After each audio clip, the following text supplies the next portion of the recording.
I'll start with this poem. I wrote this poem when the bombs were dropping on Gaza, and I was the media spokesperson for the coalition, doing a lot of the organizing. And we had stayed up to about 6 o'clock in the morning, perfecting every soundbite. And by the end, if you're Palestinian, you know most Palestinians get tired and start pronouncing our P's as B's. So we become Palestinians by the end of the day. So I was practicing my P's all night. And the next morning, one of the journalists asked me, "Don't you think it would all be fine if you just stopped teaching your children to hate?"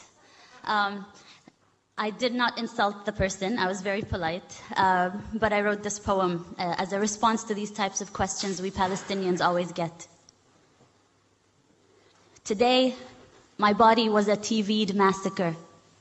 Today, my body was a TV'd massacre that had to fit into sound bites and word limits. Today, my body was a TV'd massacre that had to fit into sound bites and word limits, filled enough with statistics to counter measured response. And I perfected my English and I learned my UN resolutions. But still, he asked me, "Ms. Ziyada, don't you think everything would be resolved if you would just stop teaching so much hatred to your children?" Pause.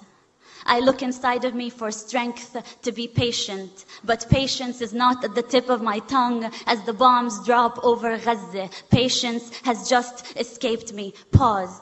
Smile.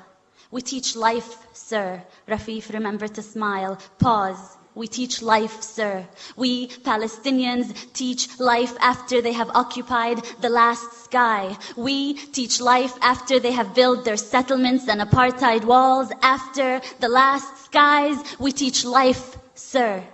But today, my body was a TV'd massacre made to fit into sound bites and word limits. And just give us a story, a human story. You see, this is not political. We just want to tell people about you and your people. So give us a human story. Don't mention that word apartheid and occupation. This is not political. You have to help me as a journalist to help you tell your story, which is not a political story. Today, my body was a TV'd massacre. How about you give us a story of a woman in Gaza who needs medication? How about you? Do you have enough bone-broken limbs to cover the sun? Hand me over your dead and give me the list of their names in 1,200 word limits. Today, my body was a TV'd massacre made to fit into sound bites and word limits and move those that are desensitized to terrorist blood. But they felt sorry.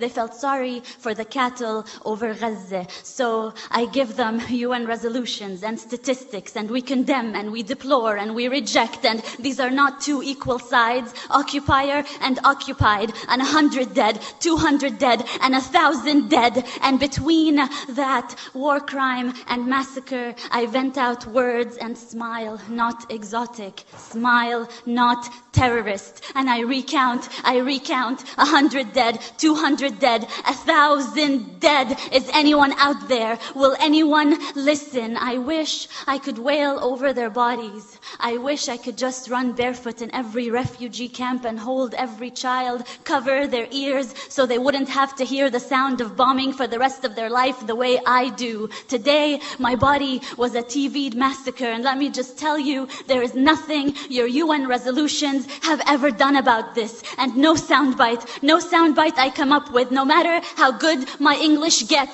no soundbite will bring them back to life. No soundbite will fix this. We teach life, sir. We teach life, sir. We Palestinians wake up every morning to teach the rest of the world life, sir.